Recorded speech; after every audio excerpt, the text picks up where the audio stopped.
Thank you very much. Sounded like Nicolai senile, but yeah, I'm very grateful to the organizers for having me. So thanks, Mariana, for not vetoing this. If you can hear us. So I'm going to begin by going over what may be familiar starting points to some of you before leading up to the proper topic of my paper. As you might perhaps agree, the Quran is appositely viewed as a corpus of texts, as a diwan of sorts, or an archive. The component text from which this prophetic diwan, this archive, was compiled, so the surahs, remain separate units that are clearly set off from each other, as illustrated by this early manuscript, for instance. It's not obvious that this is how things had to pan out. One can easily imagine that the redactors or redactor of the Quran might have integrated the proclamations left behind by Muhammad into a continuous narrative of the latter's life, just as the New Testament Gospels embed the sayings of Jesus in an overarching biographical storyline. Yet instead of such redactional fusion, the redactors of the canonical recension of the Quran largely seem to have confined themselves to arranging the individual surahs in a particular order, an order that often yields relationships of meaningful proximity and sequentiality. It isn't feasible, in my view, to disprove entirely the possibility that the Quranic redactors might also have intervened in the wording of the surahs themselves. I find it conceivable, for instance, that it was only the Quran's redactors who supplied the basmala openings at the beginning of almost all Quranic surahs. But the fact remains that the surahs have not been worked into an encompassing literary framework. And this indicates that the manner in which Muhammad's proclamations were organized into the Quranic archive was essentially conservative. Texts were included in the state that they had reached when the archive was assembled, rather than being subjected to extended further editing.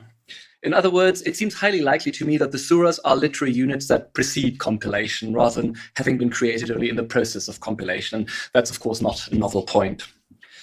The primary texts that found their way into the Quranic archive are quite unitary in some ways and quite disparate in others. As regards unity, the Quran as a whole is shot through with a considerable amount of phraseology that is distinctively Quranic. And I would also agree that in terms of theological content, the Quran is a fairly consistent body of text, although it's emphatically not devoid of doctrinal diversity either. But where the Quran's internal variety is most striking is not with regard to theology, but with regard to literary form.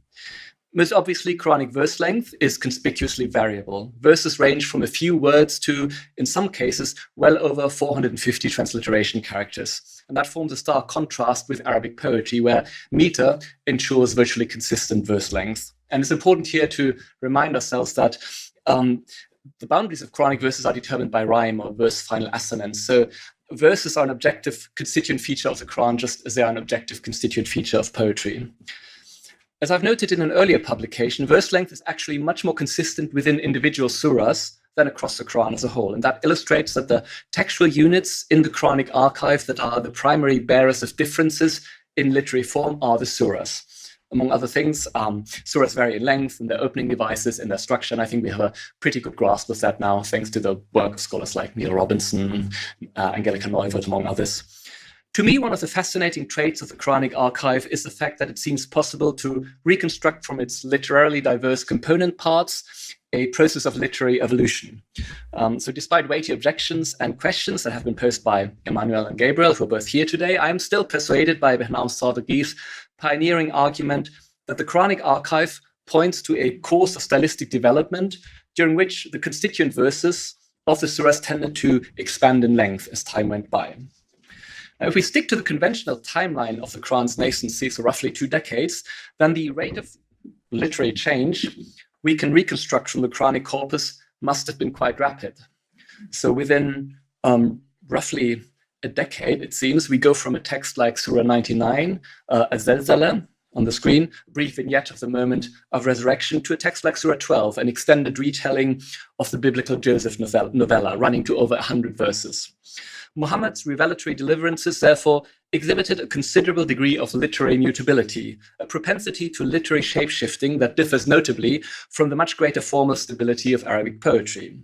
From a purely historical perspective, it would not strike me as credible to maintain such a rapid development without assuming certain accelerating conditions. These accelerating conditions would have consisted in a host of ambient literary forms in the Quran's environment, which would have functions as paradigms driving the Quran's literary development, such as well-established forms of biblically based storytelling in Arabic. Now, the special interest of the surahs at the center of this conference, the 7 long ones, or the 7 macro surahs, as we might call them, is that they represent yet another leap in the literary complexity, even in comparison to texts like Surah 12, texts that are conventionally assigned to the later Meccan period of Muhammad's prophetic activity. The observation I just made is most iconically represented by Surah 2, Surah al-Baqarah, the longest verse in the Quran by some margin, as you can see on this graph. A text like Surah 12, whose 111 verses add up to a total of slightly more than 11,000 transliteration characters, is still comparable in length to a substantial qasida poem like the 88 verses of the Mu'allaqa of Labid, to take the edition of Ihsan Abbas. But a text like Surah al-Baqarah, with over 39,000 transliteration characters, is something else entirely. For comparison, Surah al-Baqarah is about 3 times the size of the biblical book of Amos, and roughly as long as the biblical books of Nehemiah or Daniel. So it makes sense to consider Surah al-Baqarah and the other macro surahs as conceptually akin to a biblical book, rather than resorting to the contrastive foil of qasida poems, as I've just done for Surah 12. In light of this, I cannot do better than echo an assertion that Mariana will make tomorrow. She was going to have spoken on the previous day. That is ruined now. That the disproportionate length of Surah 2 begs the question of how the long surahs coalesced. Like Mariana, I'm minded to see texts like the Book of Amos or Surah 2 as having emerged from a process of literary growth, and I'm interested in trying to discern whether any traces of such growth remain visible in the final product. So that would be the equivalent of literary tree rings, I suppose, so you might call this surah dendrochronology in a way. Based on a commentary that I'm currently writing on Surah 2, it seems to me that there are sufficient indications that such an assumption of gradual literary growth is indeed tenable. For example, take the second longest verse of Surah 2, verse 102, which I've here divided up into 5 segments. The basic point of the verse is to condemn the scripture owners, and probably the Israelites in particular, for preferring sorcery over adherence to God's scripture. The verse also advances an etiology of Jewish magical practices as going back via demonic instruction to 2 angels called Harut and Marut.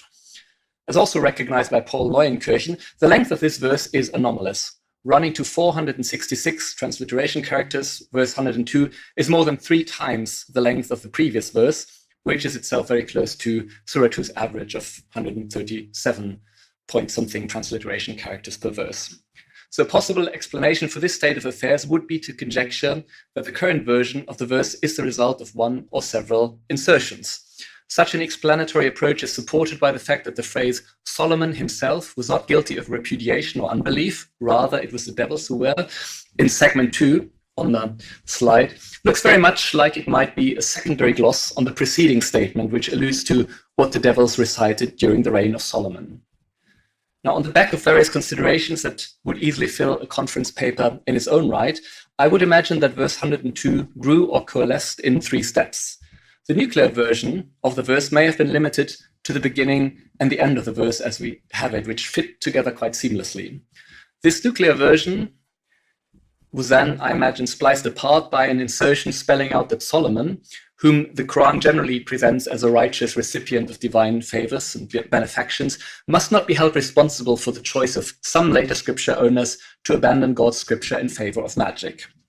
This insertion furthermore identifies the illicit body of knowledge that is alluded to in the original kernel of the verse as sorcery, sihr, and it underscores that magic, though effective, does not operate independently of or even against God's will. I conjecture that subsequently a second edition was lodged in the midst of the first one.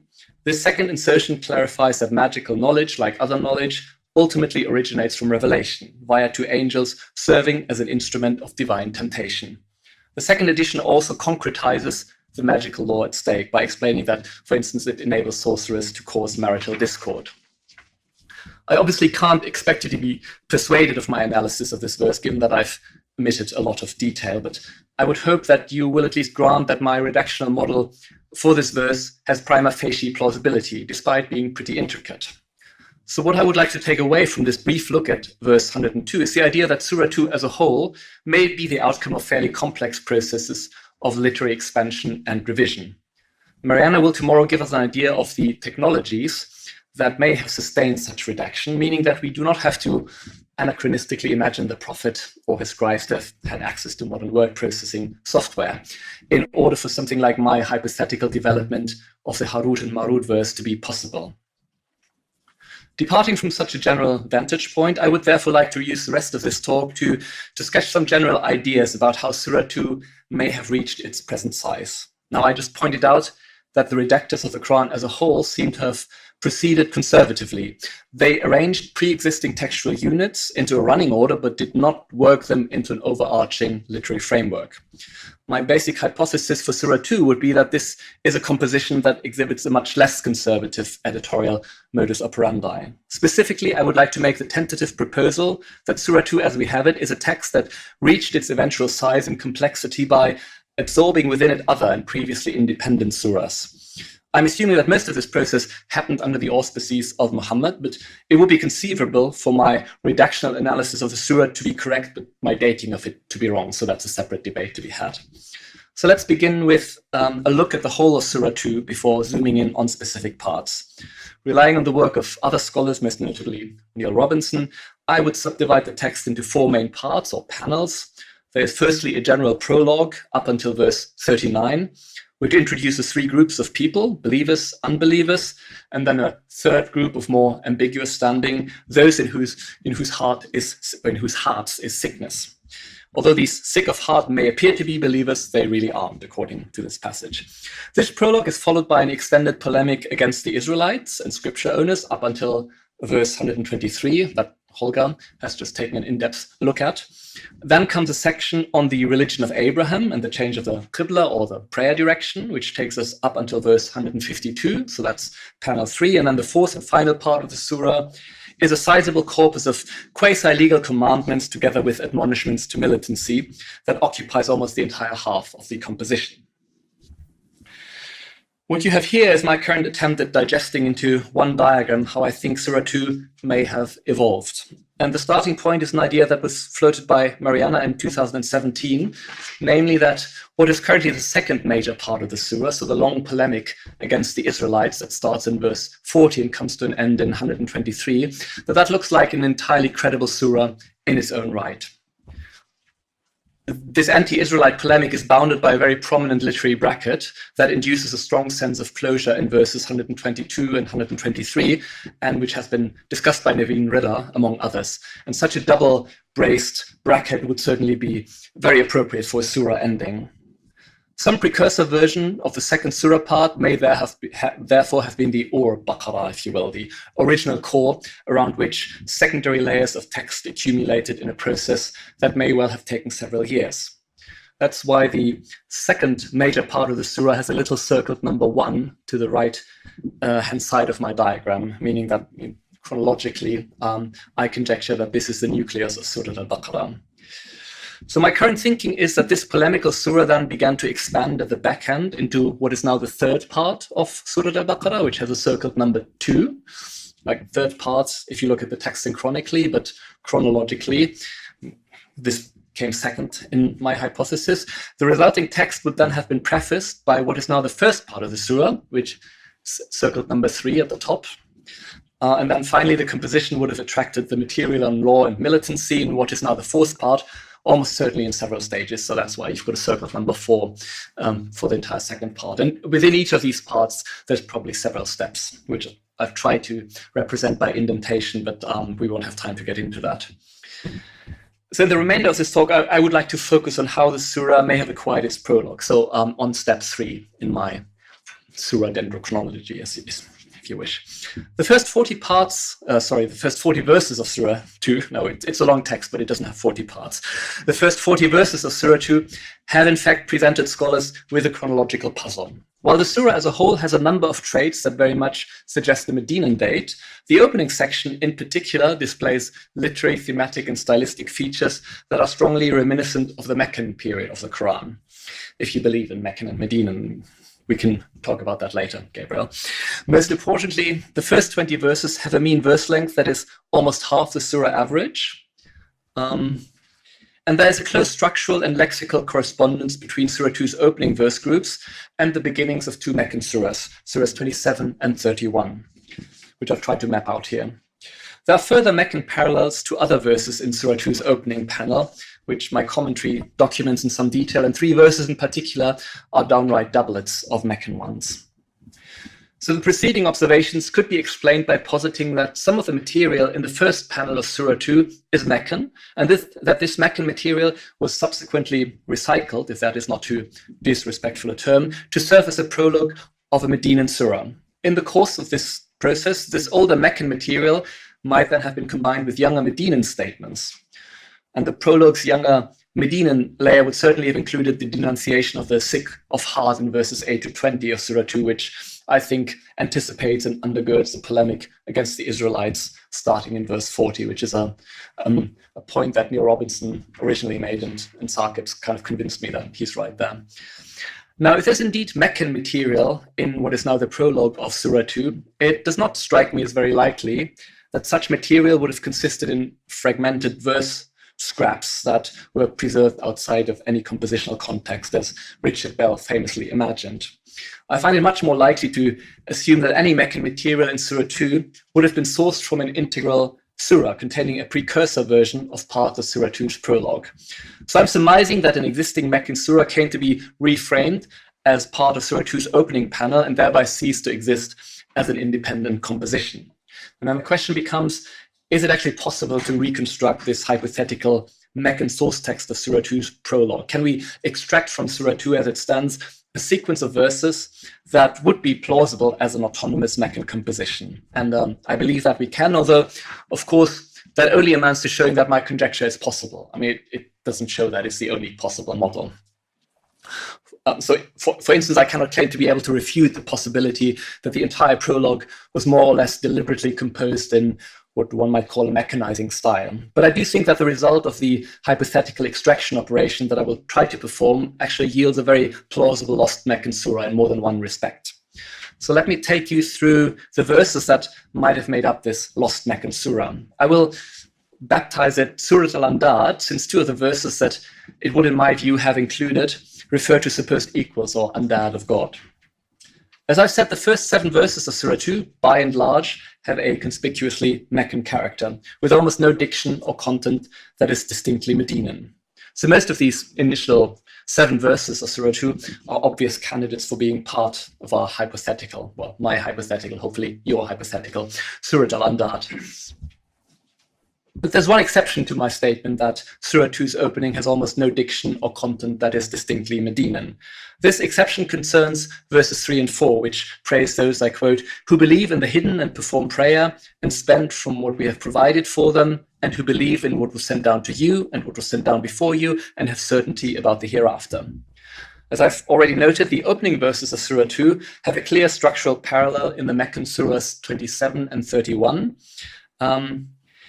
And this also holds for verses 3 to 5 in particular. But in comparison to Surahs 27 and 31, Surah 2 has a more detailed characterization of those who are rightly guided. Instead of the fairly concise statement in Surahs 27 and 31 that those who are guided, I quote, perform prayer, give alms, and have certainty about the hereafter, Surah 2 has a rhetorically artful couplet of 2 verses, each of which can be subdivided into 3 segments or sticks. So that's 3 ABC and 4 ABC on my slide. Especially the bipartite reference to believe in what was sent down to you and what was sent down before you in verse 4 looks very Medinan to me. The distinction seems geared to a context in which the Quranic believers were confronting Jewish and perhaps also Christian scripture owners.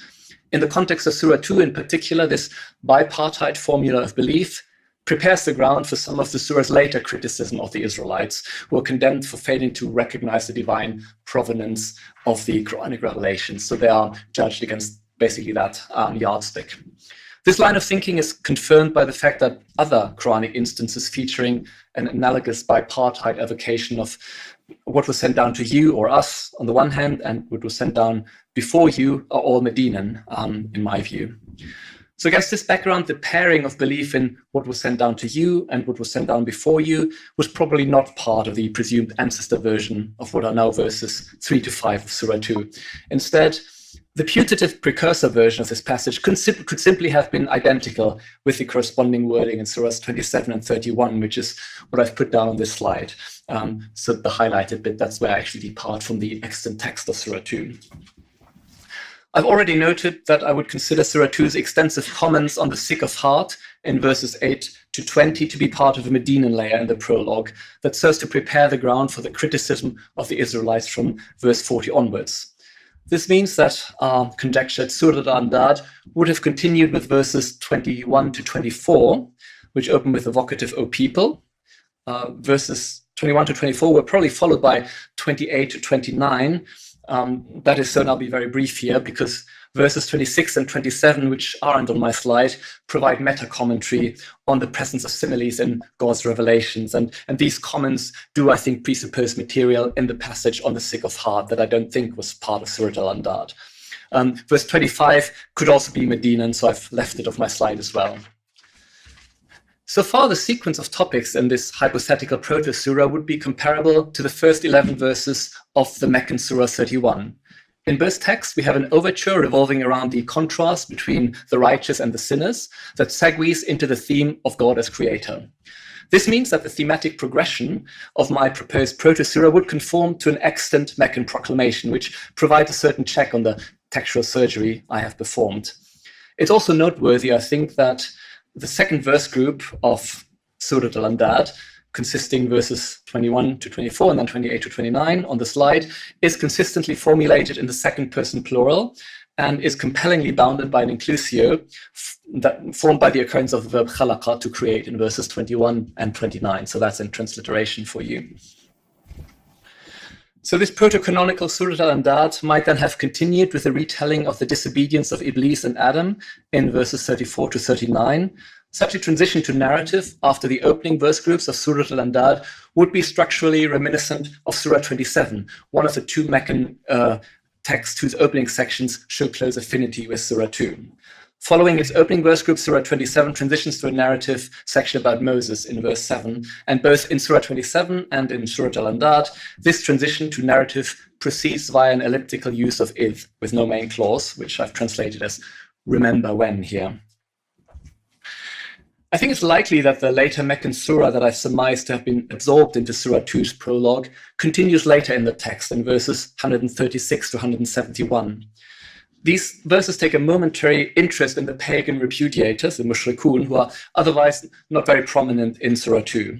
And these verses have tangible affinity with some of the passages in Surah 2's prologue that I have nominated for inclusion in Surah al-Andad. So verse 164 dwells on God's creation of the cosmic order, a theme also foregrounded in verses 22 and 29. And as Julien has reminded us, these science passages are actually rare in Medinan surahs. Verse 165 condemns the adoption of equals, andad, besides God, thus employing a word whose only other occurrence in Surah al-Baqarah comes in verse 22 earlier.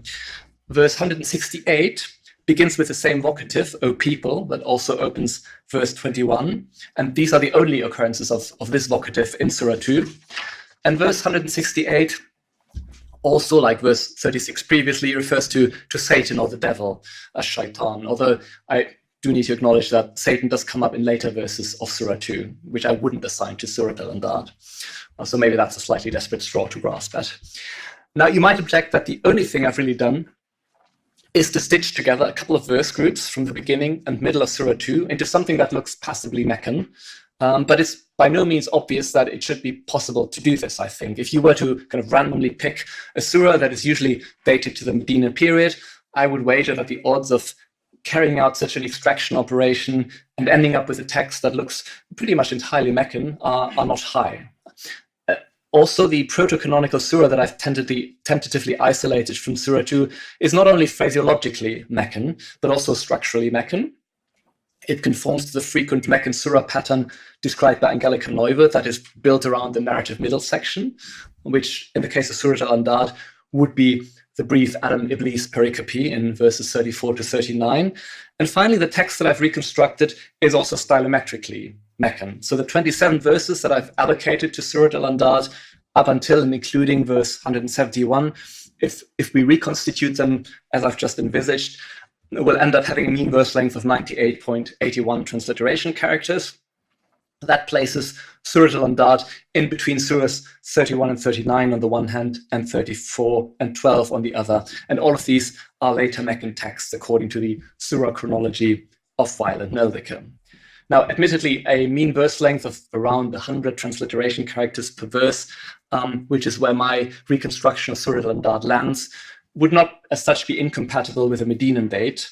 But the average length of verses in Surah 2 is well above 100 transliteration characters, so a little more than 137, so much higher than Surah al-Andad. So it's again not a foregone conclusion that my extraction operation should produce a text whose mean verse length is so clearly in the later Meccan range. As an addendum to this brief consideration of mean verse length, dear to my heart, it is worth pointing out that all other surahs containing the word andad, so equals or rivals, show very similar mean verse length values to Surah al-Andad, this proto-canonical surah, so between 93 and 103 transliteration characters. And again, Surah al-Andad has 98, so sits right in the middle of what is a fairly small spectrum. So my hypothesis is that Surah 2 grew towards its present size by swallowing an independent later Meccan surah, a hypothesis that I think is buttressable by a combination of phraseological, structural, and stylometric considerations. This lost later Meccan surah, Surah al-Andad, was reprocessed as an envelope text around the original nucleus of Surah al-Baqarah. Surah al-Andad was split into two portions. The former and longer portion was used as the core of Surah 2's prologue, and the second shorter portion was employed as a conclusion to an interim version of Surah 2. And this reuse of an existing surah as an envelope text would, I think, have produced a bracketing effect. And bracketing is certainly a literary device that is demonstrably part of the Qur'an's structural repertoire. Of course, as Surah 2 then continued to grow, the original conclusion of the composition ended up being submerged by further layers of text that were incrementally appended to Surah al-Baqarah. And my diagram tries to represent this reuse of Surah al-Andad as an envelope text by the line connecting its various components, which are shaded in gray along the left-hand side.